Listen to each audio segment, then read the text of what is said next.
on the recording. Ladies and gentlemen, boys and girls, we are officially here. It is baseball season here on the channel. My goodness, I have been waiting. I've been waiting. But guess what?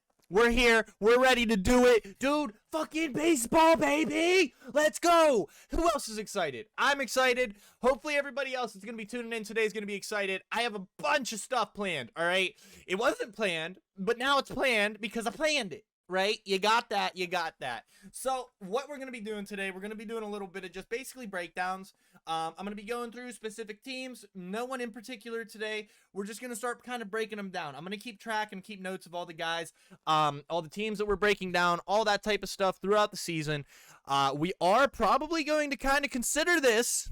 We are going to kind of consider this to be podcast official #1 of the Knothole Gang podcast. So, welcome everybody to the Knothole Gang podcast. Oh my God, it is me, your host, Tanner Smith. Welcome. Hopefully every one of you guys are having a fantastic, amazing day. But we got baseball to talk about, dude. There's so much to be talking about. Right in front of me, we're going to be doing some basic stuff we're going to be talking about in a second. I'm going to break it down for you.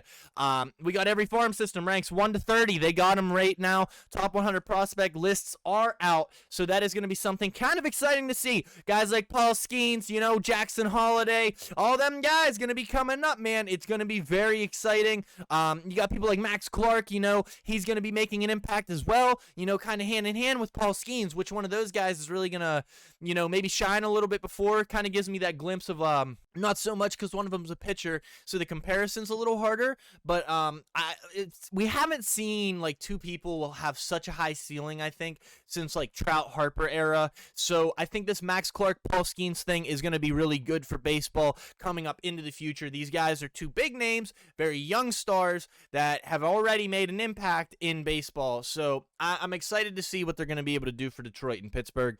Obviously, as you guys can tell in the background there, shout outs to the guy number 21. Where is it? Right there. Number 21, Roberto Clemente. You know us. We're Pirate fans.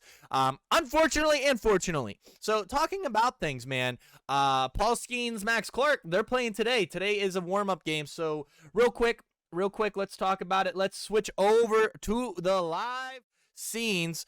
Yeah. Let's go, boys. You guys like that? What do you guys think of that? Did you like the little, I don't even know what to call that, just a little, yeah, you like that? What about this one? Hold on. Ready? Hold on, I'm gonna turn it up just a little bit more for you. Ready? Let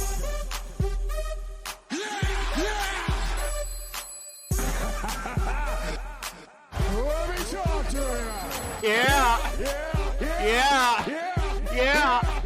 Yeah. Okay. So we got some stuff to add. Hold on, my audio is weird on my mic today. All right. Cool. So we got a little bit of some stuff. We got some fun stuff. I'm gonna do another one. Hold on. Ready? Let me talk to you. Yeah. And then we're talking, maybe we're going over somebody saying something, but at the end of the day, doesn't matter what you think. you know what I mean? It just does it, and then Well, look at this. it's your prima donna. I love it, dude. I love it. We're gonna have a lot of fun this upcoming season. But with that being said, guys, you guys can kind of see in front of you, we got some stuff to do. We are going to be doing breakdowns. Welcome again. Officially, podcast #1. It might be a little bit all over the place. Normally, I would have this a little more planned. Officially one, though, I wanted to get this out of the way. I wanted to be able to put something before the regular season comes out. I'm just going to be transparent, man. I've asked friends. I've asked different people. I've asked people involved with baseball. Nobody wants to do a damn podcast about baseball. So I'm going to do it by myself. And if anyone at some point wants to actually talk and do something and actually be dedicated to the process, fine. But I'm here to talk baseball today. That's what we're doing. I'm not waiting on anybody anymore. I'm not doing that stuff. That is just being transparent, kind of so you guys know. I've been trying to do my best, being live, being active, being consistent with making content for everybody, and this is going to be a good foot in the door for everybody. I really think this is my passion, man. This is my dream. This is something that I've been wanting to chase since I was a wee little lad, watching Albert Pujols destroy my Pittsburgh Pirates in PNC Park. I'll always remember that day. But at the end of the day, Garrett G.I. Jones was the one to hit the ball into the river. It's okay. It's okay. We're going to talk about all types of fun stuff. And then also, we do have Immaculate Grid we're going to get into. MLB Pickle we're going to get into. We got Guess the Pitch Type. And then we're going to play a game of MLB Higher or Lower. So, with that all being said, we got some fun stuff that we are going to be doing a little bit later in the stream, so stay tuned for that. I'm going to try to kind of dice things up. Maybe we do a breakdown, then we'll hop into Immaculate Grid or something like that. I'm not really sure. So hopefully, like I said, everybody is happy and go lucky. We're just going to do the first thing, man. I'm going to go down the line. We're going to just talk about some stuff that MLB has on their page today and really break down. So this is obviously, as you guys can see at the top, this is a little bit of a dual piece with Jonathan Mayo, Jim Callis, and Sam Dykstra. So shout out to these guys. They worked really hard on trying to make these lists for everybody, and this is definitely not something that is, you know, it's always controversial. A lot of people like to talk about a lot of stuff. So with that being said, we rank farm systems twice a year, and while we spend a lot of time breaking them down, evaluating the talents of 5,000 players across 30 different organizations is a fairly impossible task. We often joke that one team congratulates us on placing them perfectly, while the other 29 lament that we underestimated them. Nevertheless, clubs that fare well in the system rankings tend to fare well on the diamond. Organizations with an abundance of highly rated talent on the way usually translates into winning. Checking out the systems that have earned number one accolades since we have evaluated them before the 2015 season. Cubs, pre-2015, won the 2016 World Series. Red Sox, 2018. You guys can kind of see they got a trend. They're trying to just kind of put themselves saying, hey, we're awesome. We know what we're talking about. This is, you know, this is just backing some stats saying that the stuff that they're going to be showing you is showing why they believe that these guys are going to be good.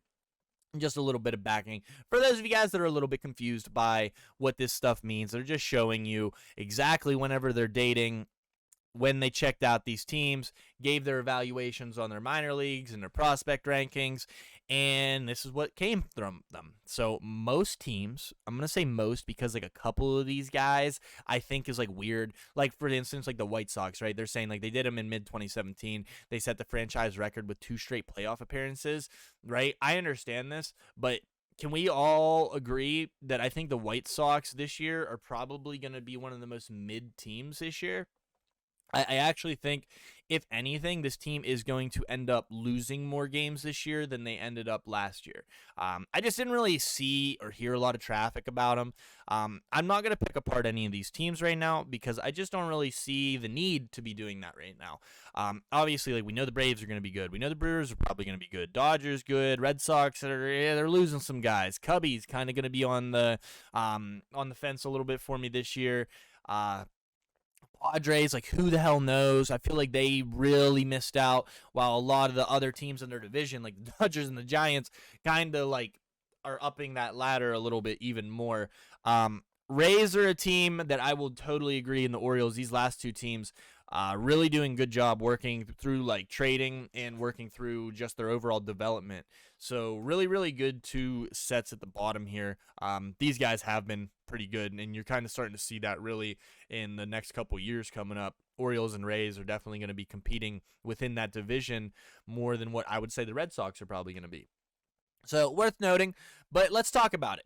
We based our rankings below on long-term Major League value, factoring in impact, talent, depth, proximity to the big leagues, and balance, both between position players and pitchers, and between ceiling and floor. The numbers in parentheses indicate where prospects place on our top 100 list.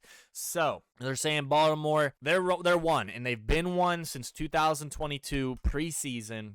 Top 100 prospects. They still have Jackson Holiday. They got Samuel Basallo, who's a catcher first baseman. We all know about Colton Cowser. He's probably more ready up than I would say Samuel is, but maybe I'm wrong. Kobe Mayo's another one, corner infielder guy that has been getting talked about. Heston Kjerstad is another guy. I don't know where it is, but we have his rookie card like laying right around here somewhere. I don't know where it is. But we do have his rookie card, so I'm kind of personally hoping that Heston can do something pretty good in the major leagues. I think he will. I personally think he will. I think he's a pretty talented guy. I think he has a lot to offer for a lot of different teams.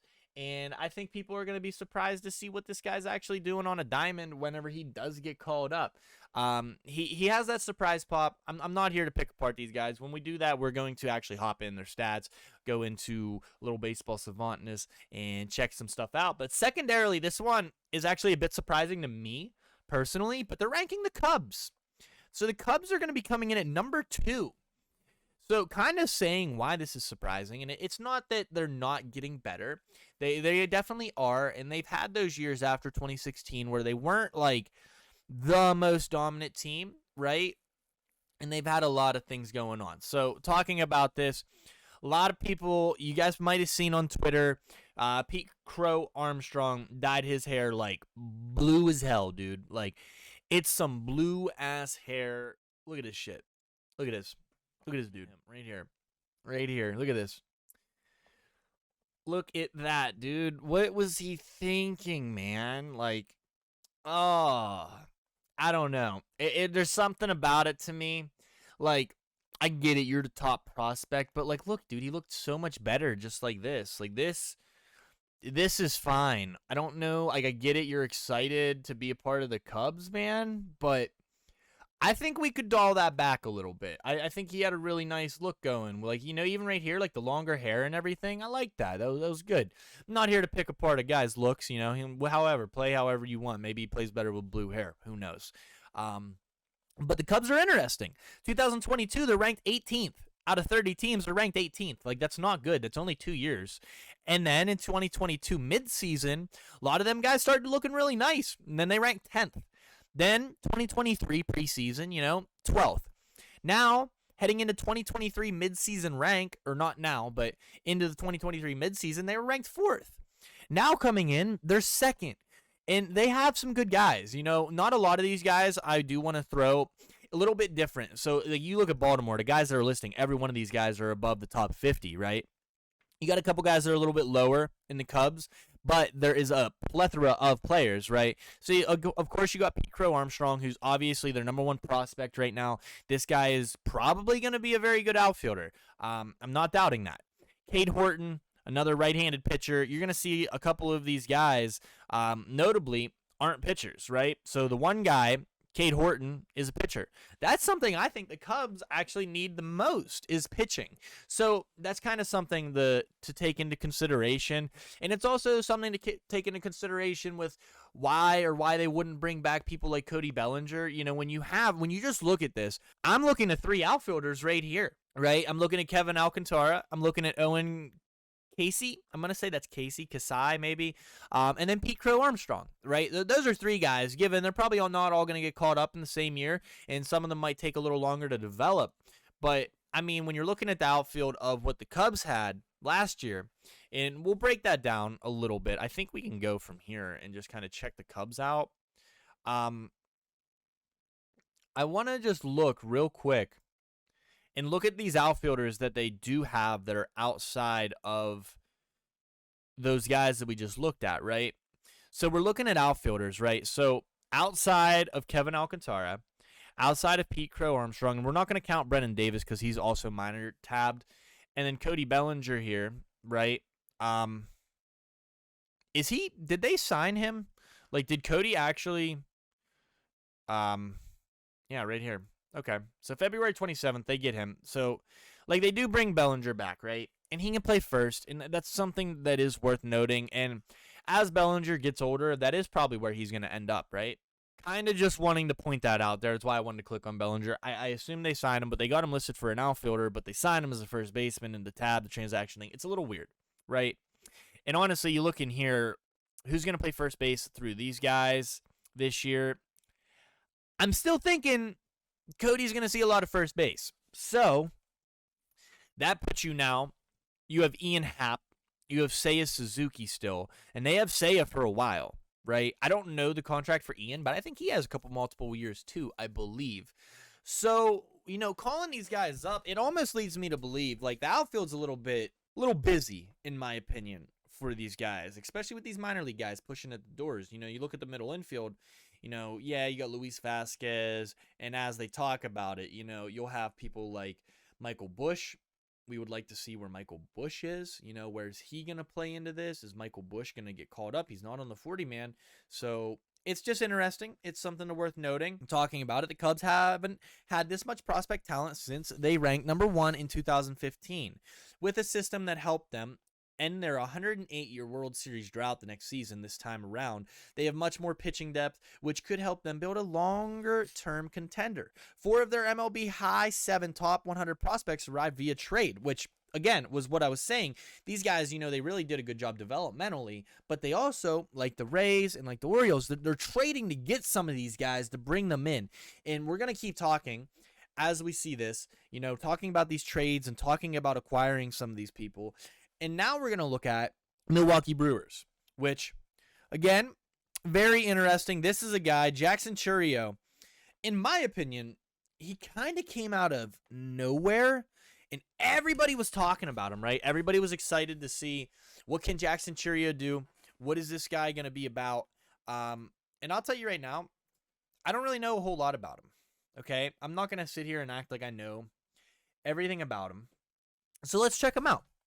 So, scouting grade, he has a hit of 55, power 65, run 70, arm 50, fielding 60, overall 65. So, like, right off the bat, that's not bad, right? And I keep hearing a lot about this guy. I keep hearing that a lot of people are saying he's going to probably be in the major leagues this year. So, let's read about him. Originally a shortstop as an amateur, Chourio joined the Brewers for a $1.8 million out of Venezuela in January 2021. A year later, he joined one of the biggest breakout seasons in recent memory, hitting .288, .342, .538 with 20 home runs and 16 steals across 3 full season levels before completing his age 18 season. Chourio's 2023 campaign with AA was less consistent, but he still capped it with a brief stint at AAA Nashville. With 22 home runs and 44 steals, Chourio became the 5th 2040 teenager in the minors since 1958 and the first since Ronald Acuna Jr. in 2017. Milwaukee signed the outfielder to an 8-year, $82 million extension in December, a record for a player with no MLB service time. In addition to dealing with the Southern League ball changes, Milwaukee coaches thought Chourio was pressing to build on his 2022 success early on at Biloxi. And by July, when he batted .388, .447, .718 with 14 extra base hits in 19 games, he was back to playing into his own game. That start with a vicious right-handed swing capable of driving the ball to all fields. 9 of his 22 home runs went to right, and he has the strength in his 5'11" frame to eventually post 30 home run seasons. That Let me talk to you. Okay, that loud contact fuels his average, and the approach should improve with more reps against upper-level pitching in his 20s. Not so fucking bad, dude. Interesting. Reading a little bit more. With plus speed, Chourio pushed the envelope more than ever on the bases last season. He's more than capable of tracking down balls in the gaps as a center fielder, although he still needs work going aggressively into the walls, and while elbow trouble early in his career limited his arm strength, the Brewers gave him some looks in right. Chourio's considerable tools make him on Milwaukee's doorstep, and he has the makings of a potential superstar. Fun. I like that. Okay, so we're learning a little bit about some guys, because honestly, like, for Chourio being the number 2 prospect, I didn't know a lot about him, and like that was some praise on Jackson Chourio.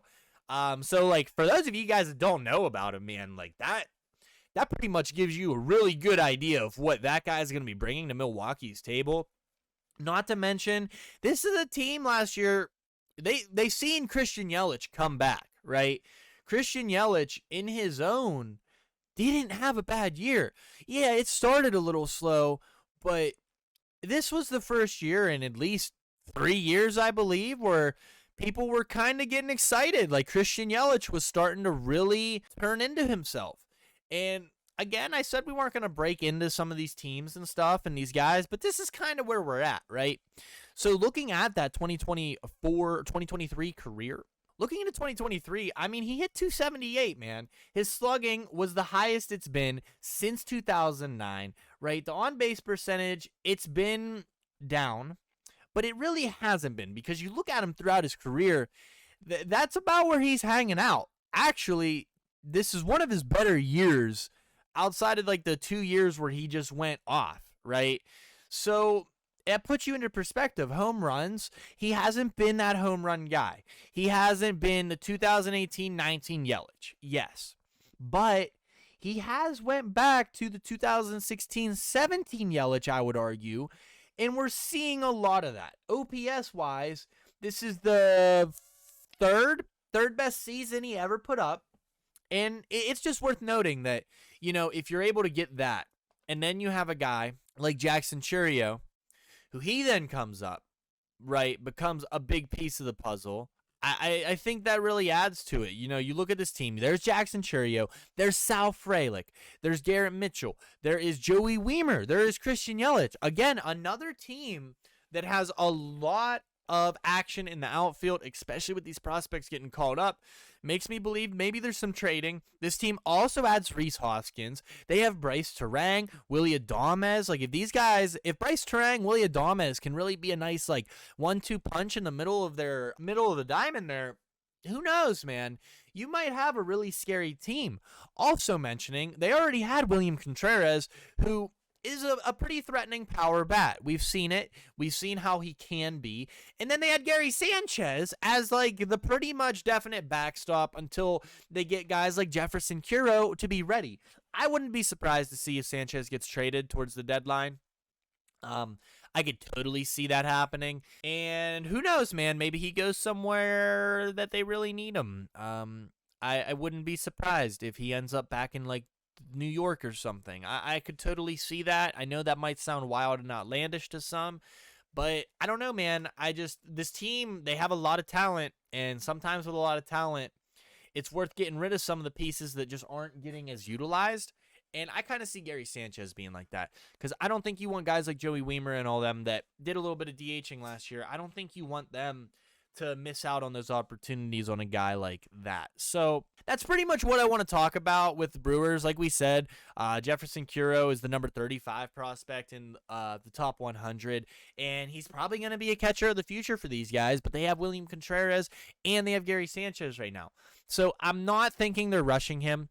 Catchers usually take a bit to develop. We've seen that with guys like Endy and Henry Davis from the Pirates, for me at least. I think that they probably could have called up Henry a little bit earlier, but, you know, MLB service time and all that stuff. But let's talk about one that's totally surprising to me. I shouldn't say totally, because I'm looking at some of the guys that I'm looking at now, and obviously there is some talent here. San Diego Padres, man. Now, again, I'm not going down this entire list. Like, we're not going to break down every single team. But I would like to talk about the first couple. I would like to talk about these first five. I just kind of want to see where my Pirates are at this point. Pirates are 9. A little bit well, we'll talk about why the Pirates are 5 or 9. But I'm going to skip over some of the other guys. So we're at the Padres. And the Padres went weird, right? Because I don't think anyone really seen them being ranked up this high this year either.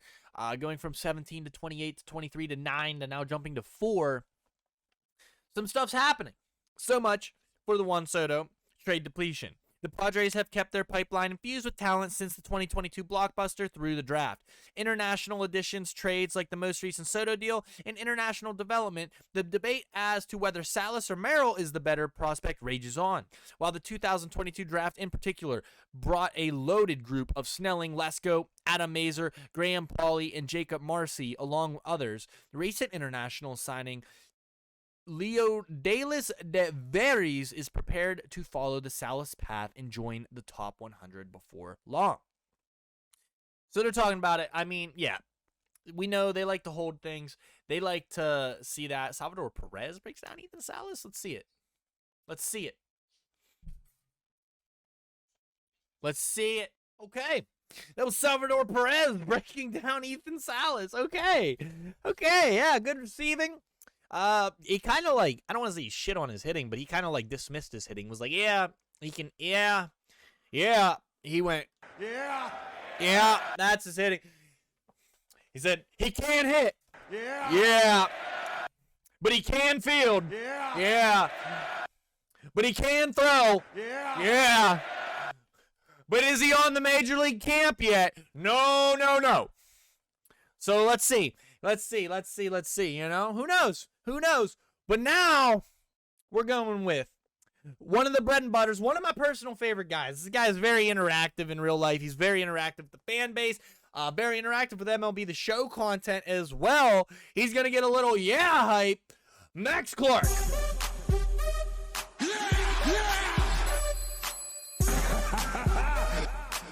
Let me talk to you. Yeah, yeah, yeah, yeah, yeah, yeah, yeah. Just a fact of life. Yeah. Maxie Clark. Let's see. Let's talk about it. Detroit Tigers, man. Okay. They're number 5. They're ranked number 5. Before I get all too excited on you, let's talk about them. There were a ton of up arrows in the Tiger system in 2023, starting with look at what both Keith and Joby can be when fully healthy. Jung was the power hitter that was expected out of college. The Parker Meadows pushed to become a starting center fielder after years of development. The Tigers added long-term ceilings in the draft with prep batters Clark and Kevin McGonigal, 2 prospects who could be the face of the farm for years. Right? I don't really feel like breaking into this like a little bit too much, but it is worth noting. It is definitely worth noting that this team, man, and the talent that they have been slowly putting together is fucking insane, dude. Like, looking at these guys, right? You got Jackson Joby, however you want to pronounce it, Colt Keith, Max Clark, all top 30s, right? Jace Jung, he might not be a top 50 guy yet, but I think Jace Jung, personally, is going to be something very special. In talking about very special, I really, really, really, really do think that Max Clark is going to be something amazing. I was talking about this, and I think it's worth mentioning that for me, I don't think the Pirates missing out and not taking Max Clark, they took Paul Skeens, right? A lot of people were like, oh, they could have taken Dylan Cruz, Max Clark, Paul Skeens. I think any of those guys were honestly, like, worth picking up. Paul is the pitcher that draft class didn't have a lot of. So I'm happy the Pirates take him, but, man, Max Clark, looking at it, look at this hitting grade. Hit 60, power 50, run 70, 65 arm, 60 fielding, overall 60. Now, I know we talk about Jackson Chourio. A little bit of his numbers were a little bit better, right? As far as well-rounding and just being an overall ball player, complete package guy, I think we see that the most in Max Clark right now. It's hard to really give an opinion on guys when you haven't seen much of them, and it's hard to really put that entire player out there and break them down. Yo, what's going on, Shart? How you doing?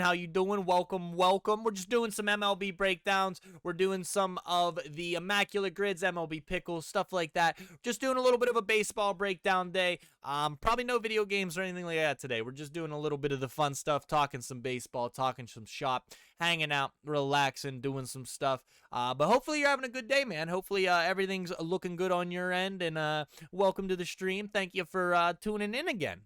But talking about it, I'm going to read about it because something with Max Clark that's absolutely insane. We're about to touch on it. After helping the U.S. capture the gold medal in the 18 and under World Cup, Clark was the 2023 Gatorade National Player of the Year out of Indiana, hitting 646. All right, to put that in perspective, for those of you guys short, I don't know if you're a baseball guy, but a 300 average, right? If you're hitting 300 in an MLB season, that's really good. You're a really good player if you're consistently hitting 300, right? That means it's just a percentage. So it's like you're hitting 0.30% of the balls that are being thrown to you. You're hitting 30% of those baseballs, right? You were getting on base, hitting the ball 30% of the time. Max Clark, this 18-year-old, was doing that over 50%. He was doing that about 64% of the time he's getting a hit, right? So that's insane. All right, now the next number, 808. That's his on-base percentage. So that's how much he's getting on base. So that's 80% of the time this dude's getting on base, right? And then all the next number is the 1, 2, 15 is just his slugging percentage. Or his OPS, I'm sorry. That's his slugging. I'm sorry, that is his slugging. His slugging is insane too. All the slugging is, it basically just factors in extra base hits, home runs, and like that. Makes things look insane. Cork in the bat? Dude, I doubt it. This guy's just an absolute freak of nature. He's really something special. They chose him 3rd overall, which everyone kind of assumed once Skeens and then once Dylan Cruz were gone that Clark was going to go next. I mean, it was like pretty much set in stone at that point. But he also signed for a pretty nice slot, $7.7 million, allowing the club to also get Kevin McGonigal, which was pretty nasty, dude. Like, being able to get both of those guys, and then, like they said, and Paul Wilson later in the process, that was probably like what they were going for. Like, they didn't want to spend the big money to try to get Dylan Cruz when they knew they could probably get something similar out of Max Clark, pay less, and get more for the future. Detroit's doing a really good job with their farm system. I wouldn't be surprised to see this team start to kind of really shape up a little more. People started really getting high on them a little more whenever Akil Baddoo came up. And we haven't really seen much from Akil Baddoo, but you know, they got him, they got Spencer Torkelson. They've had pieces in the future that are going to be there. Like, yeah, Miggy's not going to be there. And it's not that same team that we remember in like 2013-14 where Justin Verlander was just dishing baseballs and putting everybody down. And they had like Jordan Zimmerman and Scherzer and those guys behind them. It wasn't like that. So they got to build again. They have to start up.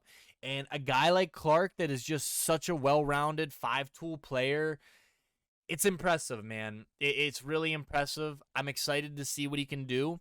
But those are the top 5 teams, guys. That is where we're at as far as we're not ranking. I'm not doing the entire 30 system right now because we want to break down into some other stuff that's happening in MLB. There's been a lot of topics. I kind of want to talk about the Giants team because they've been signing a lot of guys. But the last thing that we're going to talk about while I'm here is I just do want to quickly mention, because I have a little bit of extra say, I guess, in this, or at least more of an opinion because this is my team. But the Pirates ranked number 9. I have a little bit to say about this, and we'll break into it a little bit more. We started in 2022, 7, stayed 7 in the midseason, 23, then we went to 8, and then at the end we went to 2, and now we're at 9, okay? So the reason I'm thinking we're at 9 now is before we had guys like Cruz still in that system, we still had Henry Davis, Endy in that system, and now we're starting to see those guys come out, right? Yes, we do have Paul Skeens, but I don't really think he's going to be helping the prospect list too much. I mean, he's helping the list, but once he gets called up, I mean, you're looking at our numbers, we don't have anyone else in the top 30s, right? We have one guy in the 50s, and then 3 others that are in the low hundreds, below 50. So that's worth mentioning. Now, I do think Bubba Chandler, I think he's going to climb this year. I think you can at least see him probably climbing to like 60, 70 rankings this year. Hopefully. I have high hopes on him. Jared Jones, personally, I think he's just completely underrated as a player. I think he could, from what I have seen in spring, he looks like he is nearing MLB readiness. And I think for him to be ranked number 62 is a little bit off. I would like to see him in high 50s, low 40s. Like, I would almost swap him and Tamar. But Tamar in spring has been insane. Tamar's actually looked very good in spring training. It's just I don't think that we're really ready for him. So let's see what they have to say. If you're looking for arms, you've come to the right place. It obviously starts with Skeens, the number 1 overall pick from last year's draft. But who will start the year in the minors, but shouldn't be there long. But it runs much deeper than that with 3 additional pitchers in the top 100, 6 of the team's top 7 prospects, and 10 of the top 15, all hoping to toe the rubber at PNC Park in the future. It's true. It's true. A lot of these guys. Bubba Chandler was a guy that was trying to do two-way. I think they kind of kicked him to the curb with that. I don't think he's doing two-way anymore. I think they pretty much said, like, hey, man, I don't think we should be doing this. I'm going to look. We're going to look real quick. Former two-way phenom settling in his pitcher. Yep. Here it was. 2023. I remember reading this. Yeah, they're basically just talking about it, how he's not going to be a batter anymore. He's just going to be focusing on the pitching side of things. So that's fine. I'm down with that. I'm very glad that that's something that he's able to do and put together personally. But, I mean, looking at it, there's a lot of good names, man. There's a lot of good names. When you kind of scroll down through it, you can see a lot of the same looking teams, right? Where Pittsburgh, way down at the bottom here, man. We're going to find some stuff. But there's the top 100s for anybody that is wanting to know what they are. Feel free at any point to pause it. If you guys have a favorite player, more than welcome to ask me about them. I want to know what all these guys are about, especially Knothole, undefined. Would love to know. This guy's coming soon. Who knows?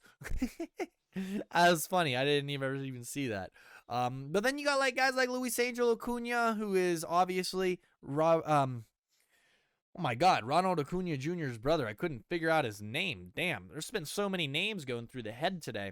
But yeah, that's the prospect list, right? Not much more to really break down with that. Taking a look into some other stuff. I didn't really look too much at all the next stuff that they are talking about today. Obviously, if I wanted to, we could be listening into some games. There are some games to be played, which I guess we can talk about, but it's spring training. They're not really important. You know, you got Houston versus Washington. I am excited for the Pirate game. Oh, they're 2-2 now. End of the first inning. Pirates and Tigers are playing. Mets Cardinals 3-0. Toronto Philly 0-0. Baltimore and the Braves are playing. Yankees Twins. Angels Guardians. Rockies Cubs. Diamondbacks Royals. We have a nice California series of the Athletics and Giants. So, yeah, I mean, a bunch of fun stuff, a bunch of baseball, definitely to be had. This right here. This is definitely something that I want to talk about. All right, they got a little video for it. We'll watch the video before we get into this. But as you guys can see, Votto agrees to a non-roster invite deal with the Blue Jays. This came out March 8th. It is currently March 9th, so we're covering this a day later. So you guys have probably already heard about it. But it's exciting, man.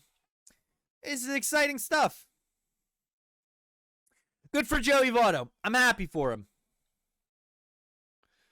Good swing. Guy's an MVP. He'll probably at least be able to provide something for him. I don't think it's, like, not the biggest thing. It's the biggest thing that the Blue Jays did this offseason, but I think it's good. He's going to be home. Like it says right here, Joey Votto is coming home. One of the greatest Canadian players in baseball history has signed a non-roster deal with the Blue Jays. A source told MLB.com's Mark Feinstein, Votto will join the club at its spring facility to chase his 18th MLB season. The club has not confirmed the deal, which will pay Votto $2 million if he's in the major leagues, according to a source with another $2 million in incentives. Votto saying, I am excited about the opportunity to work my ways back to the major leagues. It's even sweeter to attempt this while wearing the uniform of my hometown team, the Toronto Blue Jays. The former National League MVP and six-time All-Star, who has a shot at the Hall of Fame when his playing days are done, has spent his entire career with the Cincinnati Reds, who drafted him out of the Richview Collegiate Institute of Etobicoke, Ontario in 2002. That's where Votto grew up, just west of downtown Toronto, and now he'll have a shot at extending his career with Canada's team. He's had a tremendous career, manager John Schneider said. He has accolades that go on and on between his plate discipline, power, and overall reputation as a competitor. That's kind of what he's brought to teams he has played on. I mean, he's only played on one team, but it's fine. It wasn't clear whether Votto would land a deal this offseason, and earlier this week, the part-time comedian posted an image of himself on social media captioning, missing ball. The photo was a nod to the viral image of Keanu Reeves, who was raised in Toronto. Only in Votto's near-perfect recreation, a baseball bat leaned on the bench as he looked down to the ground forlorn. Underneath the Instagram post below, Blue Jays legend Jose Bautista left a comment. Hometown team? Well, Votto is back, and the Blue Jays suddenly have their feel-good story of camp. What a Canadian moment for him, too, stealing headlines on the NHL's trade deadline day, an unofficial holiday for some north of the border. Votto wants this to be more than just a feel-good story, though. Appearing recently via Zoom on an ESPN broadcast of a spring training game between the Braves and the Red Sox, Votto made it clear that he still had a burning desire to play, romanticizing the summer days ahead. I'll do whatever it takes to get back on a major league field, he said. I just miss it. It's the best game.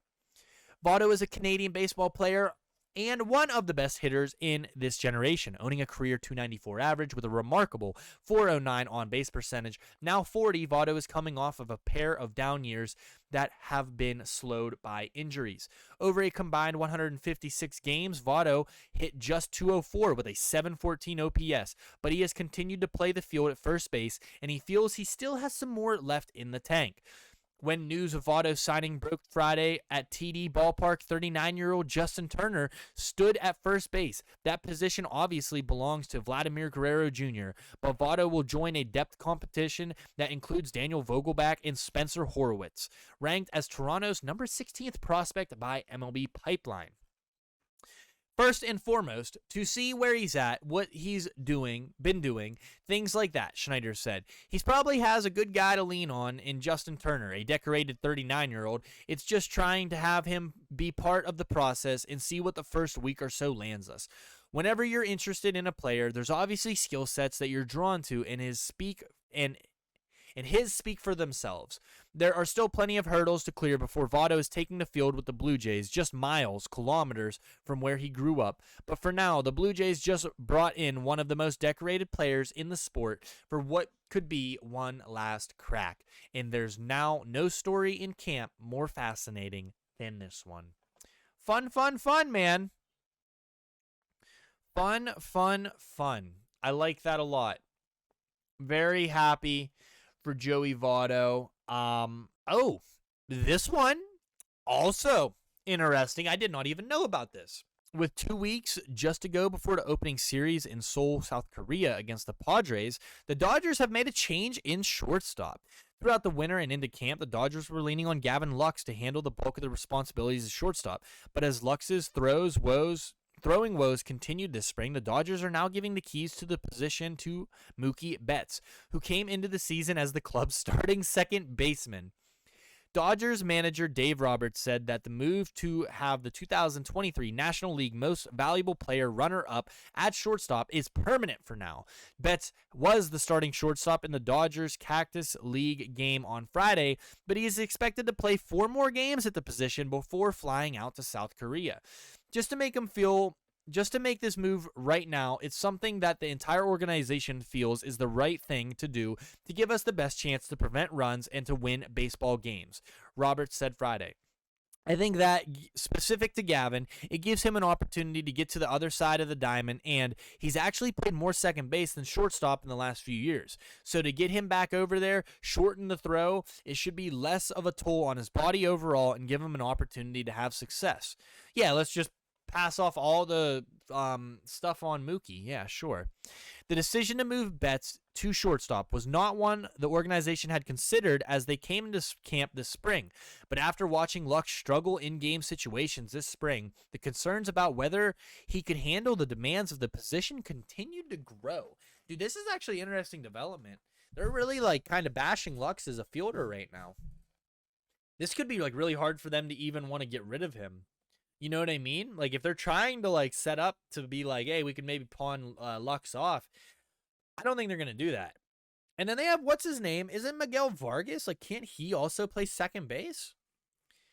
Even after Lux committed 2 errors on the first 2 opportunities this spring, the Dodgers were willing to chalk it up as rust for the former top prospect. After all, Lux had missed the entire 2023 season due to major right knee surgery to repair a torn ACL and LCL.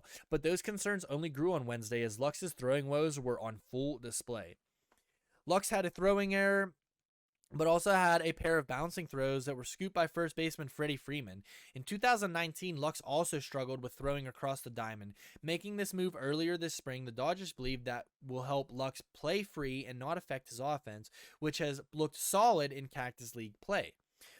To really care about the player and his well-being, success mentally, emotionally, and physically is part of the job, Roberts said. And then you look at it on the bigger scale as far as the team and what gives the team the best chance, and we're speaking specifically to defense to prevent runs. Roberts said the conversation with Lux and Betts was had on Thursday, and both players signed off on the decision. Though the Dodgers manager did admit that there was some natural disappointment from Lux, who prepared all offseason as the team's shortstop. The conversation was cool, said Betts, who called Lux after the meeting with Roberts. We're all on the same page here. We don't care what happens. We just want to win. We don't care how we really get there. The most important thing is winning. As for me, I don't care. I genuinely do not care. I've said this a million times. I just want to win. You can put me wherever. As long as I'm on the diamond, I'm going to do the best I can and we'll see what happens after that. Oh, right here's about Miguel Rojas. The Dodgers could also gone with Miguel Rojas as their shortstop, but that would have been a significant downgrade offensively. Fair enough. Moving Betts to short, which he played 16 games at the position last season, allows the Dodgers to keep both Betts and Lux in the lineup, which they believe is their best alignment. Lux, of course, also served as the team's starting second baseman in 2022. Roberts also clarified that Betts at shortstop isn't a platoon situation. Betts will be the shortstop most nights, while Lux will be at second baseman against right-handed pitching isn't a drastic change, especially at this point in the spring, but one the Dodgers believe is necessary in order to be at their peak this season. It's definitely a change, but it's fun too, Betts said. You can't make it more pressure. It's always a lot of pressure, especially going and being a Dodger. It's a lot of pressure. So being a Dodger, being the shortstop for the Dodgers is a lot of pressure, but I like it. Okay. So that's Mookie Betts moving to shortstop, man. Interesting. I don't really got much to add to that. I'm just kind of glad that I was able to see that. Snell has strong preferences to play for this club. Latest report. This is as of March 9th. So this is as of today, ladies and gentlemen.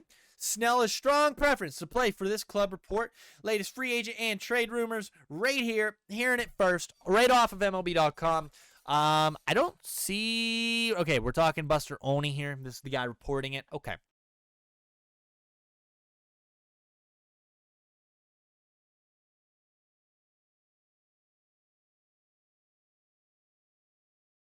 The Giants, Phillies, Yankees, and Angels have all been linked to reigniting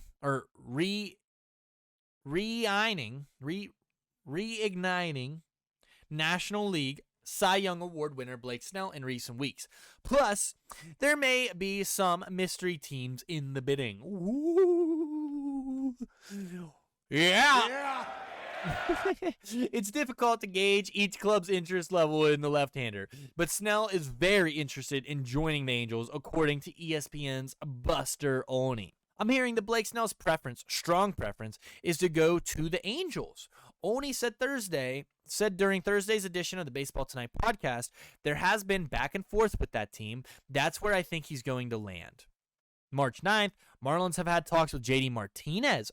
Okay. Marlins have been in talks recently with designated hitter JD Martinez. Per the Miami Herald's Craig Mish, adding Martinez would make sense for Miami, which losing free agent slugger Jorge Soler to the Giants last month. However, Mish said that the 36-year-old Martinez is not a fit, at least for now, because the Marlins would prefer to use multiple players at DH, including Josh Bell and Jake Berger. Avisail Garcia could also see more reps at the spot this year. Interesting. So, couple rumors today. Couple rumors about where some people could land. Maybe Snell's going to be an Angel. Maybe JD Martinez is a Marlin. Very fun to talk about. I don't know. Is there anything else? This is neat. Brian Bayo gets a 6-year extension. Fun. I'm not going to break this down too much. I just like Brian Bayo, and it's worth noting that the Red Sox locked up one of their guys, man. It says expected to be worth $55 million, includes a 7th-year club option for $21 million. Good for this dude, man. Good for Bayo. Awesome, man. Good for him. Good for him. I like that. Them taking some initiative and really signing into him. Good for them. So now, I think with that being said, guys, let's try a little bit of some Immaculate Grid, shall we? This one we're gonna.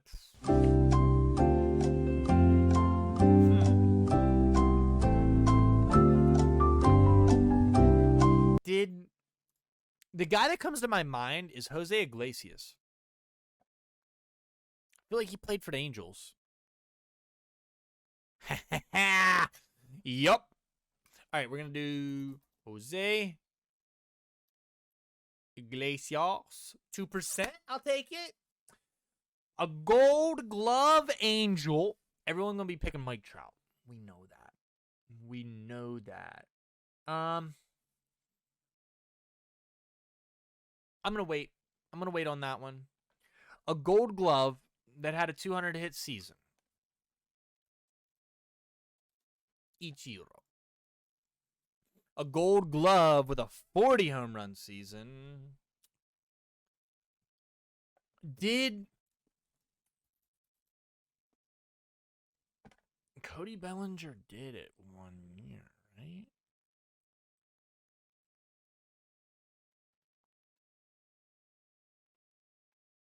He did it the same year. He did it the frickin' same year. Wait, no one picked Cody Bellinger? 40 home runs, 30 stolen bases. I think... Hold on. Hold on. All right. Rocky's 200-hit season? The only one that comes to my head right away was Matt Holliday. Did Matt Holliday do it? Did he have a 200-hit season? He did. He did. It's the only one I could think of. 4%. Wow. Okay.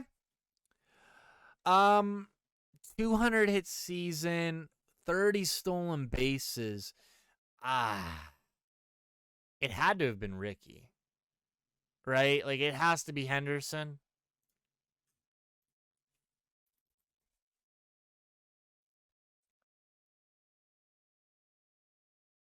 No, dude. Ricky never had a... Oh, wait. Yeah. Ricky never had a 200-hit season. Shit. I guess we could maybe go the Pete Rose route. Did Pete ever steal like that? Nope. Not 30. Not 30. Damn. Okay. Who was fast that got hits? Like this one, dude, it's going to be tough because like Mike Trout, where do you put him, right? That's my problem, right? Like I know Mike Trout fits. Let's just get him up here.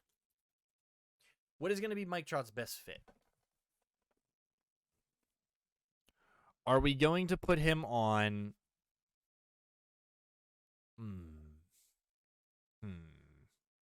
Like he can go here. I don't have a guess for anybody else here. But I don't really have a guess for either of these either. I'm not good at Angels. I'm trying to think of anybody that was an Angels Gold Glover. Did Shohei win one? Like, am I an idiot? Did Shohei get one? Oh my God, why am I clicking on Matt Shoemaker? Get away.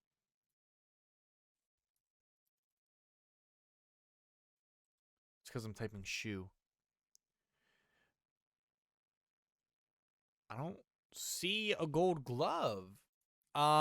Okay. Does Jose Iglesias count?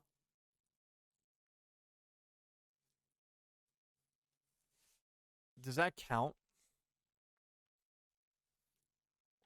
I don't think, because he didn't win it there, right? Like Chris Iannetta or something. Yeah, he didn't do anything like that.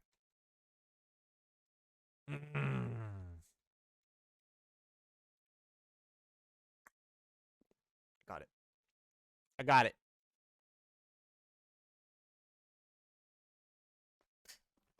Bang. 25% kind of sucks, but it's what we had to do. 30 stolen base season. There's no way that I can get away with this, right?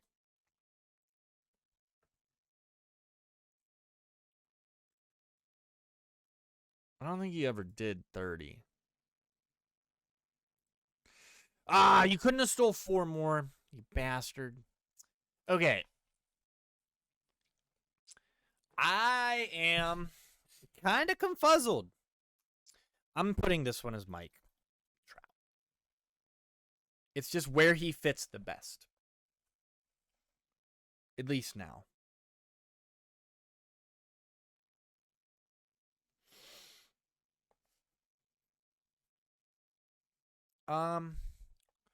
Wait.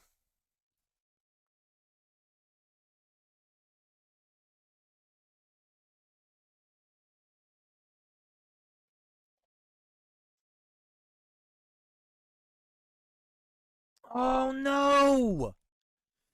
No, I forgot. Oh, I forgot Kemp didn't do it.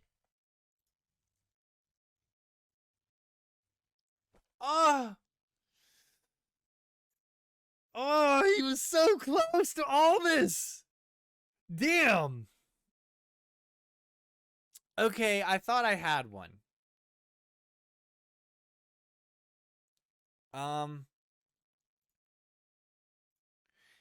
Like Ken Griffey, I guess? Like, I'm trying to think of freaks now. Griffey never stole 30 bases? About Lofton. I seen him whenever we were typing in. Lofton got a lot of hits. Okay, we can do Kenny Lofton. Perfect.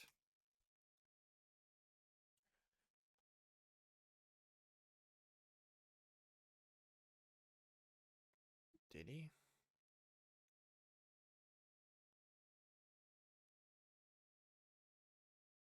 Nope. Okay. So we can use Kenny Lofton here. I don't know who else. 40 home run season for these guys. I want like kind of a random. I feel like that one's not hard. And in this one, we got to figure somebody out. What about...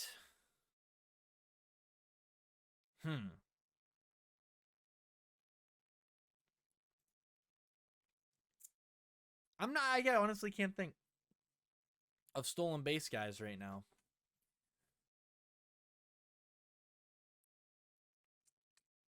Who hit 40 home runs for them? Who? I think I got one that might be good.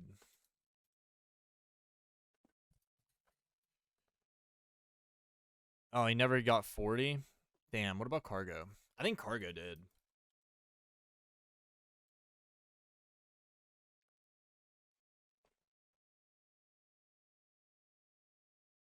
He did. Perfect.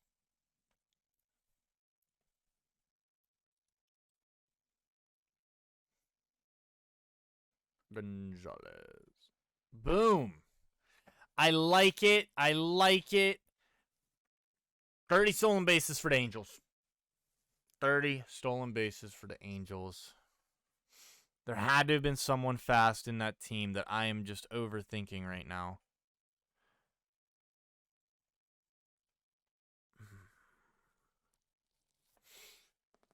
I don't really know. I'm going to give up. I don't know. I don't want to give up. I hate giving up on them. But, like, I literally can't. Teams. Angels, where are they? Angels. Hello.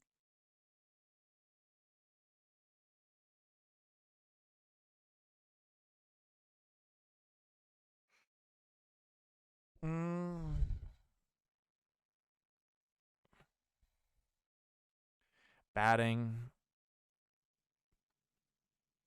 Detailed stats.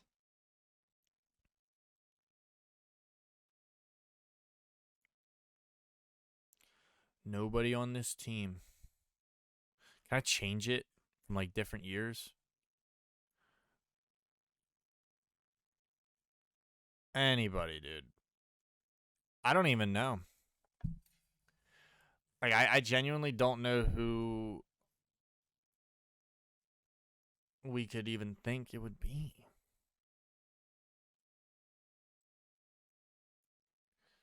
I'm going to keep going back. I want to figure it out myself.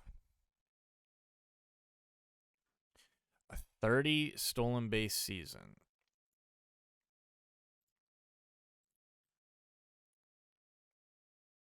I don't even have a guess.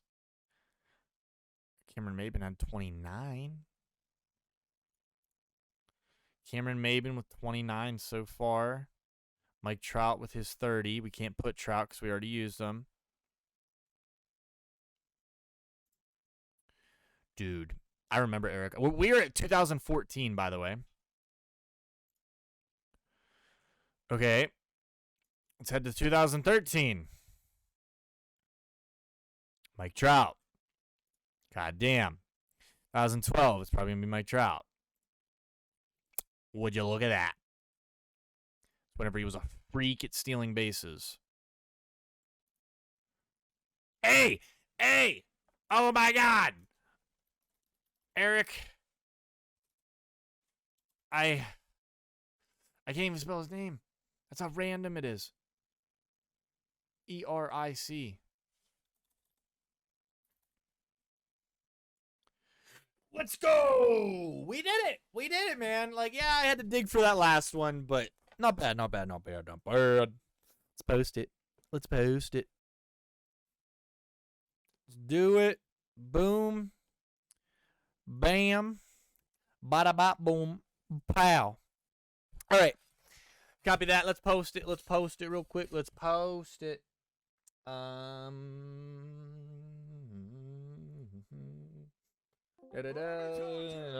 me talk to you. All right. Not old Twitter. Daily dot bitch. All right. All right. All right.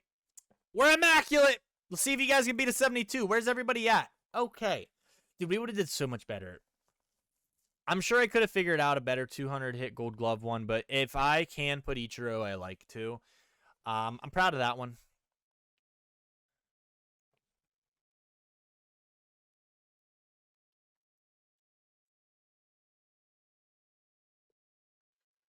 Okay. Immaculate Grid, not too bad. I want to see the summaries. I want to see, yeah, right here. So, there's only 8 for either of these. Okay. Who are they? Nolan Arenado. I'm a jackass.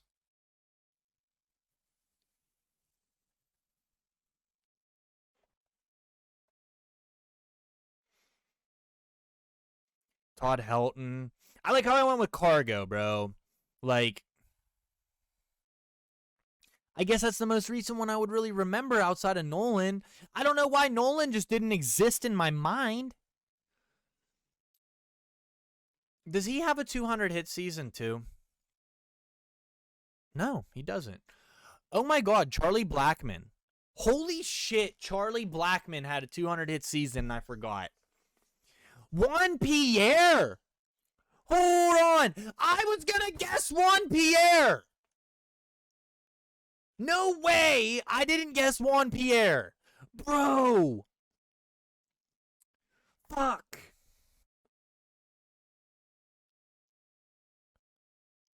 Bro really played about everywhere too, didn't he? Damn. God, he was fast. Bro was fast. We could have utilized him. The other guys, like, I just wasn't gonna get them.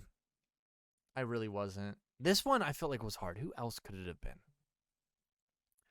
Trout, Ibar, Bobby Abreu, Chone Figgins. Oh my god, dude, they just didn't have speed, bro. This team, Bonds. Oh my god, I could have did Bonds. Could have did fucking Bonds. I'm an idiot.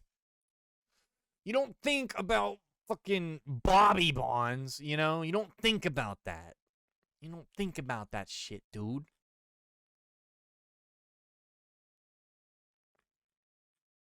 Bobby Bonds. Damn, bro. That's a thing. That's the thing. Is there any others that were like toughies? Yeah, I'm kind of just curious, the 40-30 guys. I'd like to just see them. What is this? This shit out of here. Who are they?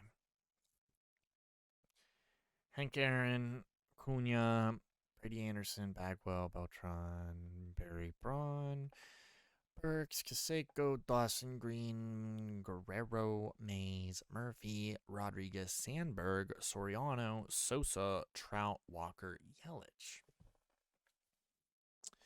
Interesting. I could have did Christian Yelich. That would have been a good one. Okay. See, I did Mike Trout, and that's crazy to me that, dude, so many people went with Acuna. Crone? I mean, our answers were different. I was going to use Jim Edmonds, but I wanted to be different. Andrelton Simmons made me happy. Yeah, I mean, who'd we do for 40 home run Gold Glove? Cody Bellinger. I can't believe people didn't put Bellinger. That was like so recent. That's more recent than Ken Griffey Jr. This one was really the one that people missed the most. I thought that one was easy. That was like, we got that one right away with Jose Iglesias. We just decided to put him here. We could have put him here. I don't know that we could have put him here, actually. He's won Gold Gloves, but he hasn't won a Gold Glove with either of these teams, so I don't know if they count that. Like, I'm pretty sure Simmons won a Gold Glove with them. That's why we guessed him. It was like the same thing with this. Like, I thought the 200 hit season had to come from them. I thought the 40 home run season had to come when they were in Colorado. You know what I mean? I think it did. I think Colorado just surprisingly doesn't have as many power hitters as people think. But that's Immaculate Grid. Awesome. We did that. Now it's MLB Pickle. And we're actually going to start off with Cody Bellinger because I want to. Let's do it. All right. So this is a switch hitter that could be in the AL Central. Who is that? I got to do this. It just helps me. It helps me when I have the teams like all right in front of me, just kind of looking at them.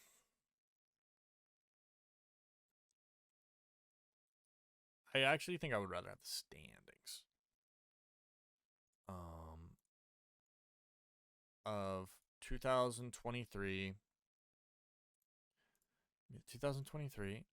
regular season. I don't really care what it looks like. I just want to see it. They said, "Nah, we ain't got that for you, Chief." Okay, AL Central switch hitter. Let's try it out. Jose Ramirez. Let's try him out.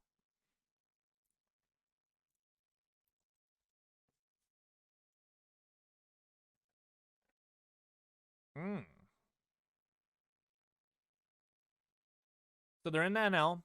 Switch hitter, Dominican Republic. National League, switch hitter, Dominican. That's interesting.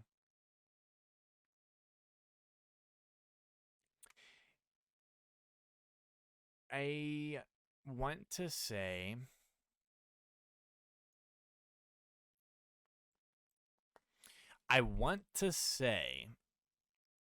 also it said that, I mean, he's younger too, I'm going to guess.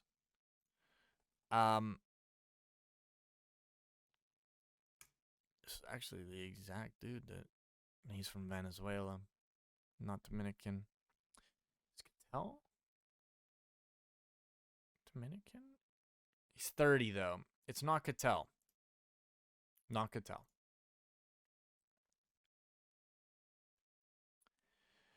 I don't really think they're gonna make it be Jorge. It's not him. Okay, so it's no one on the Diamondbacks. We've got that far with that.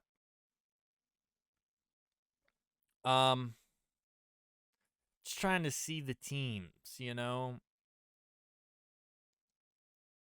Like, I'm trying to think of, like, anybody that's, like, an immediate switch hitter that I can think of. I'm sure someone else is like, please, please, please, like, just, it's this person.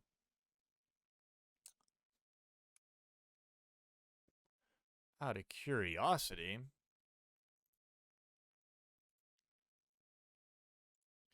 it wouldn't happen to be, he's hurt. I don't think they would do that. Grandal's not from Dominican. Reynolds isn't either. I don't think it's Endy. If we can't find anyone else, we'll guess Endy. But I don't think that it's gonna be Endy either.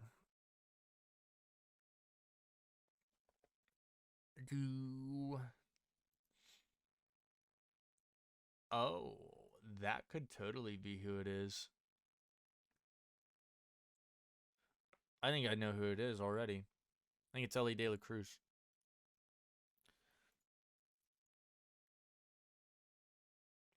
I'm pretty confident that it's going to be Ellie De La Cruz. He kind of fits the bill. Let's try him.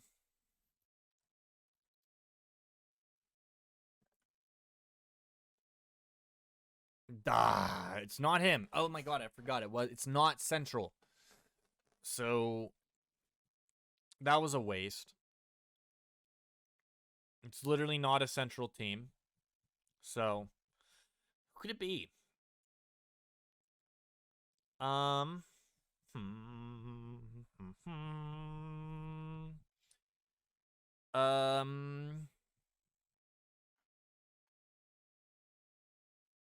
my god, please. Where's their 40-man roster, bro?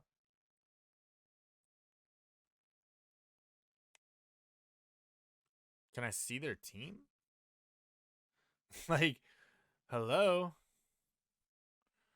40-man. Weird. That was weird. We don't know what position they are yet either, do we? Where is it? No. We know they're not a third baseman and they're not a center fielder. Okay.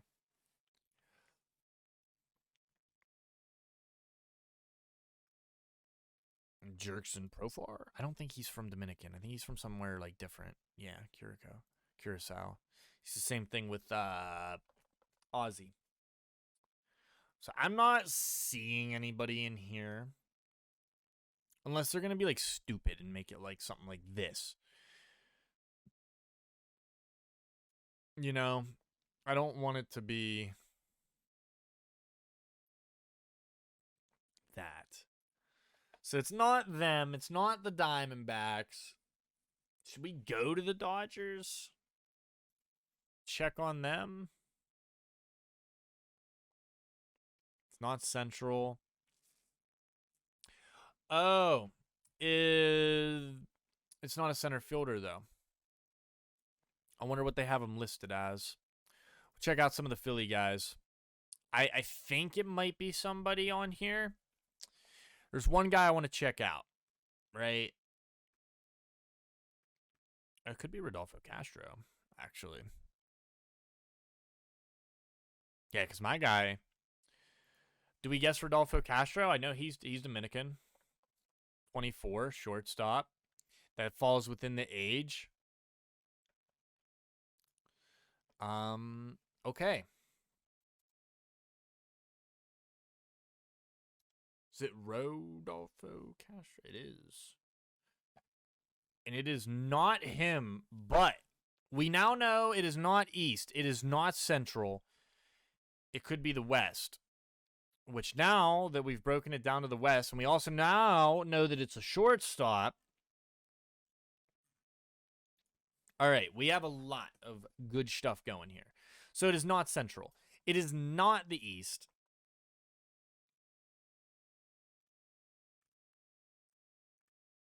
And it is not a Dodger. It is not a Diamondback.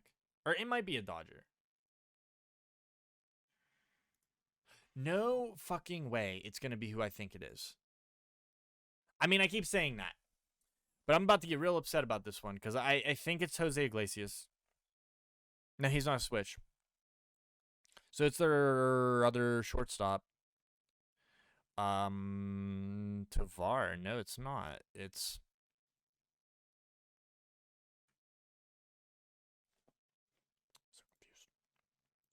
So confused. It's a shortstop. It is a shortstop from the West. Who's their shortstop? It's Marco Luciano, huh?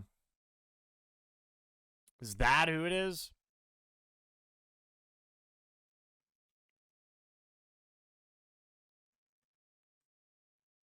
Bro.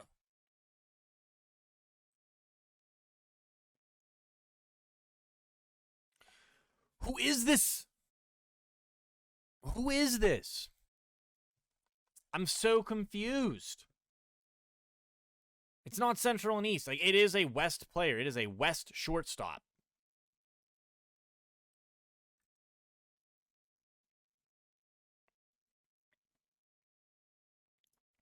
Like, I'm missing over them or something. Hold on. We're going to, like... I'm going to crack this code real bad. All right, NL West. Open link. Open link. Open link. Open link. Open link. All right. Dodgers, 40-man. Roster, 40-man. Roster, just go because yours is weird. Roster, yup. Roster, yup. Okay, let's look at them. Shut up. That's so funny. They're like, yeah, he's a two-way.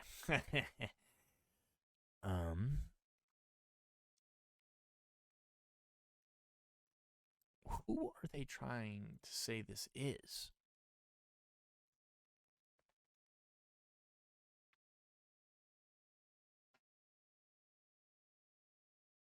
Is it Perdomo?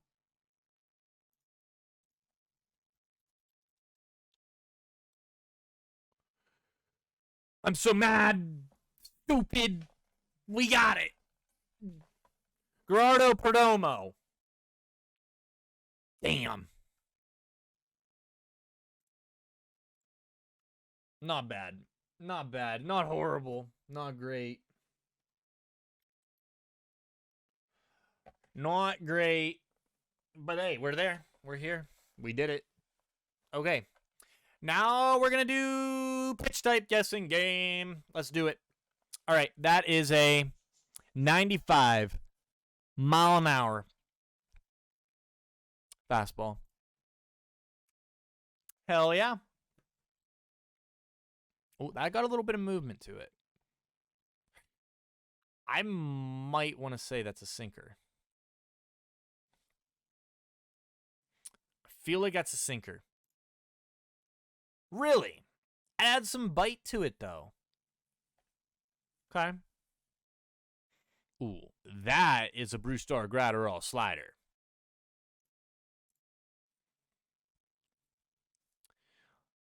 Ooh, that's a dot. Is that just a fastball? That could be a sinker there. Okay. It could be. Like some people's fastballs, man, they got some movement. I want to say that's like a change up or some... Who's throwing that? Guerra. I don't really know his arsenal too well, but that looks like just to me like a change up.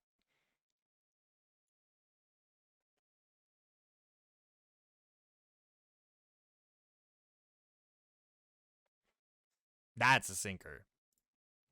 That's a sinker. That's heat. That's just a four-seam fastball. Okay, we're doing good. Slider.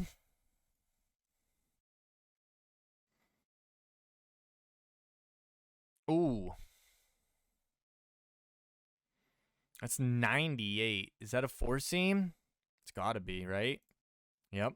It's a hard four-seam fastball. That is a changeup. That's a good-ass changeup right there. That was a good pitch. That's a shitty slider.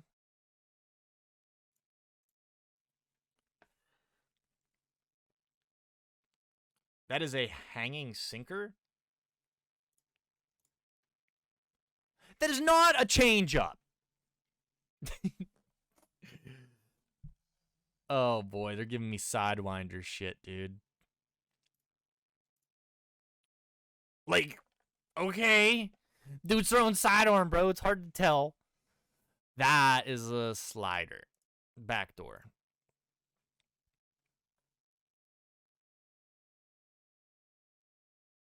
Joe Musgrove is a Pirate throwing what looks to be a changeup. Bro, that is not a fastball. There's no fucking way that's a sinker. That actually might not be a sinker. That is possibly a split finger fastball. Oh! Now we're striking out. That's a curveball. That's a curveball. That's a dot. Dot. All right, we're getting there. That's a curveball. Not bad. I mean, is all right. That's all right, right? Like 15-5. I don't know. Maybe you can do better. I thought that was pretty decent. Who knows? Who knows? Not too bad. Not too bad. All right. We're done with that. Last one. Last one. Let's get involved. Which baseball, higher or lower game mode do you want to do? Home runs, strikeouts, batting strikeouts. Let's do MLB home runs. We've done this one before. Let's play. Dan Ugla. Ugla's a beast. Fuck. Damn, dude. First one. We're... Yeah. All right.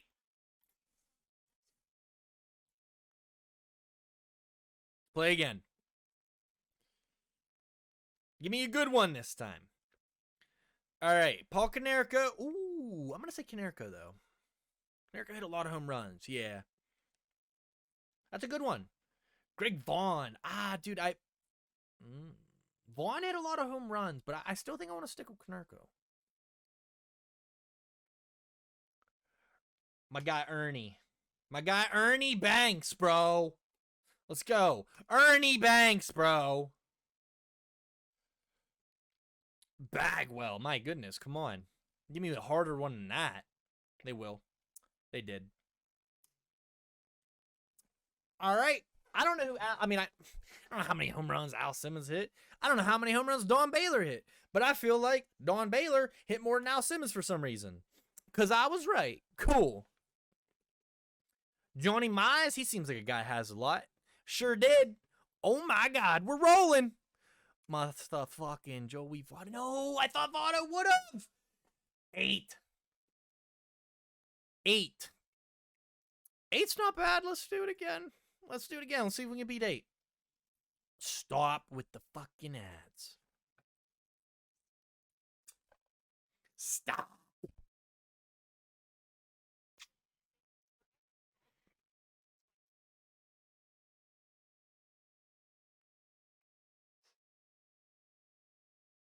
How can they do that to you?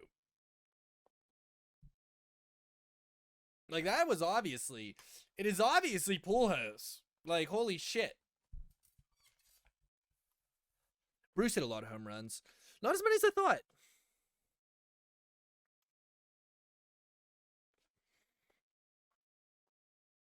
Way totally not as many as I thought. Wow. Okay.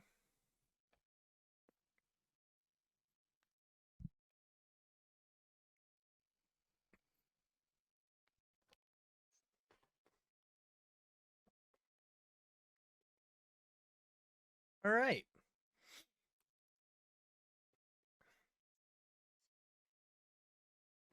We'll wait. I'm going to do one more. We'll play one more, and then I think I'm going to wrap stream up. We've been doing a lot. We did a lot today. Talked a lot of baseball. I don't know if there's anything else I really want to talk about. We'll go through that. Bro, please. All right. Here's what we're going to do. We're done with that. We're done with that. Let's talk about news. Let's just see what's going on. See if there's anything else we really want to talk about. And yeah, go from there, man.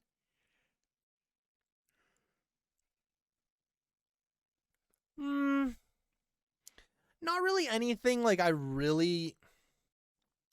guess that's something we could talk about. Talk about this real quick. Let me get some of these other things out of here so I'm a little more cleared up on what we want to be talking about right now.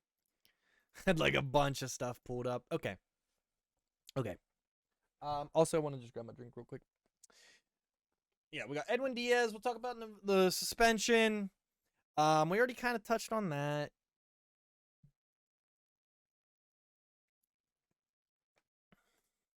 Talk about that a little bit, maybe.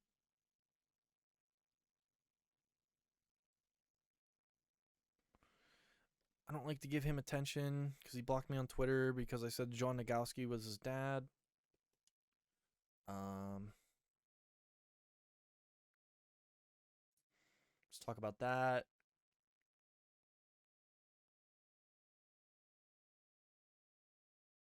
Okay. Got a couple things.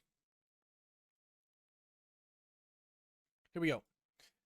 Whoa. Back to Novell. Whoa. I want to talk about... Oh, my God. I want to talk about that suspension, dude. Where was that?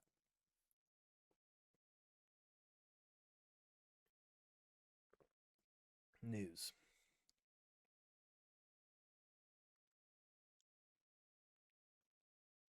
Okay. All right. So this happened yesterday, and it's worth talking about because as I am within the Pirates or within the NL Central, so are the Reds, right? So I don't know. It's hard. I don't want to bash people because we're going to learn about this together because I don't know the whole story, what happened here, why it's happening, what happened, all that nonsense, right? So let's break it down. A promising young career was put on pause, and the Reds' crowded infield picture became at once more clear and more complicated Friday with the news that Noelvi Marte has been suspended 80 games without pay by Major League Baseball for violating the league's joint drug prevention and treatment program. Marte, rated by MLB Pipeline as the number 1 prospect in the Reds system and the number 21 in all of MLB, tested positive for boldenone, a banned anabolic androgenic steroid.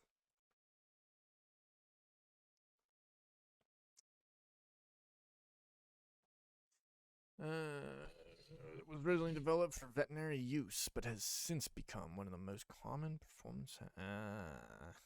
yeah, interesting.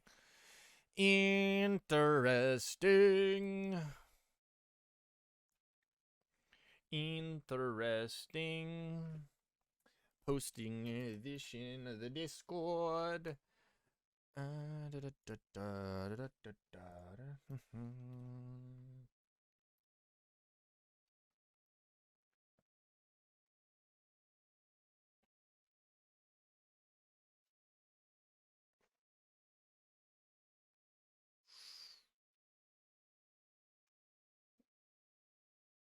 What is this?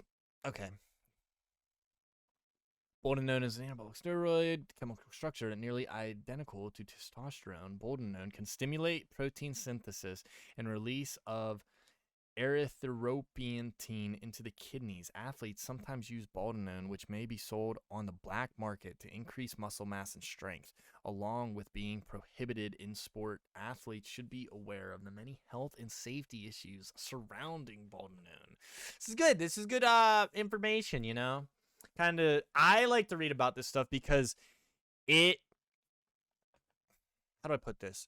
Sometimes you read about the stuff, you find out about the drugs, and you find out about the stuff that they're taking. You can almost find out a little bit more about the player, right? Because this one, at least for me, is like the obvious anabolic steroid, right? Or anabolic androgenetic steroid for the athletes. Like, it's literally saying that. It's like, dude, athletes take this all the time. And then he's getting busted with this. So this is obviously just a guy cheating, man. Like, that's unfortunate. Marte, and he's only getting half of a year for this, which is kind of crazy, right? I think that's crazy. I think he should be out the whole year. Like, you can't, I understand, like, you have to have a line and everything, but I feel like they're being more lenient on this shit, dude. Like, this dude took, like, one of the biggest ones, and he's getting 80 games? He's not out for the whole year? You're talking about the number one, like, this guy is a huge prospect. This is a guy that can impact the game, and you don't think he shouldn't be out for an entire year because of that. I do. I think he should have to totally pay the consequences for this. I think, if anything, he shouldn't be allowed to get called up this year until next year. I just don't. Do I have a reason for that? No. I just don't think a guy should be doing that in this day and age, especially with that common of a drug. Like, he got caught, and it's because it was so obvious. Like, he's obviously not got the schmarty pants on him to be doing that type of shit. Yeah, okay, good. All right, he's not eligible for the 2024 postseason roster. Good. He's going to be greatly missed, manager David Bell said. I believe in Novelli Marte. He's going to get through this when he does. Get through what? Cheating? When he does, it's going to be behind him. And when he does come back, he's going to be welcomed back with open arms, and it's going to be over. I mean, like, yes, I agree to the point where if he pays his dues, it should be moved on from, because people do better themselves every day. And I think that I agree with that statement. I do agree. However, I don't think people should forget, because the moment you forget, it's just going to happen again, right? And I think that's important. Bell said Marte, a 22-year-old native of the Dominican Republic, spoke to the team Friday to inform his teammates about his suspension. Last season, Marte hit his way onto the Reds roster, slashing 316, 366, 456, and 123 plate appearances in the majors, but that put him in a position to potentially receive the bulk of starts at third base this season. Now, the Reds' offseason signing of veteran Jeimer Candelario to a 3-year, $45 million deal looks all the more important in 2024. Honestly, it almost sounds like that signing was like they were preparing for this. The 30-year-old Candelario, who slashed 251, 336, 471 in 140 games with the Nationals and Cubs last season, figures to see more time at the hot corner than the Reds originally forecast. And this is just kind of them talking about it more. I mean, right there, it just kind of says, after a slow start to camp while nursing a hamstring issue suffered in the Dominican Winter Leagues, Marte had gone 3 for 10 with a double, a steal, and 2 runs in the 4 Cactus games. He is the first Reds player to be suspended for PED use since right-hander Vladimir Gutierrez also received an 80-game suspension in 2020. Okay. Oh, so this guy's going to return, of course, against the Pirates. Go figure. The Reds fully support Major League Baseball's drug policy and its penalties. The team said in a statement, "We will have no further comment." So they're just, I mean, it sounds like they're just kind of accepting it. They're like, yep, dude was an idiot. Yeah, I mean, like they said, he's going to be looking good. His velocity was good. He executed some good sliders, so another good step in the right direction. It's good to see, man. This is really good to see. Good to see. They didn't really mention it much. They're just kind of throwing it out there that he's still out there. This is something that I really been wanting to kind of talk about. Mets right-hander Luis Severino, former New York Yankee, had his best spring training outing to date on Friday night at Roger Dean Chevrolet Stadium. He pitched 3 scoreless innings, allowing 3 hits and struck out 4 in a 3-1 victory over the Marlins. After allowing a leadoff double to Luis Arraez, go figure, in the first inning, Severino retired the next 7 hitters before allowing a 1-out single to Christian Betancourt. Severino then found himself in trouble after Arraez followed and singled to put runners on first and second with 1 out. But Severino was able to get out of the jam, striking out Josh Bell and inducing Jake Berger to ground out to end the inning. He was good. He was able to use all of his pitches, manager Carlos Mendoza said. The fact that he was throwing cutters 94, 95 miles an hour, it was good to see. The 4-seam fastball was up to 97. He really threw a good changeup to Bell for a strikeout. Overall, a good outing. Severino has now pitched in 2 games this spring, tossing 5 shutout innings and striking out 4. Maybe the key to Friday's game was having Severino throw to catcher Francisco Alvarez for the first time this spring. Mendoza wants to see the duo start having conversations about pitch selection, since Alvarez will get most of the playing time behind the plate. It was good. I think we need to work together more and get on the same page because I have 15 seconds to throw the ball, Severino said. Sometimes I don't want to throw the pitch. We just need to keep working. He is really good behind the plate. Mendoza said it will take some time for Severino and Alvarez to get on the same page. Communication is not only in the games, but they will also continue to have those conversations in between outings. Overall, the conversation between innings were really good on Friday, Mendoza said. Cool. Good to hear. I, for one, would like to see Severino bounce back into a pretty decent pitcher. I don't like seeing guys just kind of crash and burn. But that was really fun, guys. Ladies and gentlemen, everybody. I had an absolute blast discussing everything and talking with everybody. That was seriously one of the better streams I've had. It was really enjoyable. I know this isn't for everybody, but I'm trying to do my best to do stuff that I am enjoying to do and that I want to produce, and this is totally like my lane, right? This is stuff that I've been wanting to do for a long time. It felt good to do all that with you guys today. It felt really nice. I'm going to try to work on getting some of this stuff edited and maybe uploaded into like some YouTube formats, maybe some TikTok shorts. I don't really know how we're going to do it, but I am going to try to pull some of this stuff, so you guys might see it circulating around a little bit later on YouTube, TikTok, things like that. So, by the way, if you guys are new, this is your first time, this is technically going to be episode 1 of the podcast. I'm doing it this way until we can get a little more groove, a little more of a natural thing. I'm going to keep doing this. We'll probably post this on a Knothole Gang podcast. So, like, if you guys are willing and you guys want to check this out, I'm going to probably do, like, a little edited down version of today's stream as a podcast. It's going to include every single thing we talked about, just maybe a little more cut up so it's a little easier to consume for everybody. But with that being said, though, guys, thank you guys so much for hanging out with us today. It has been an absolute pleasure, and okay.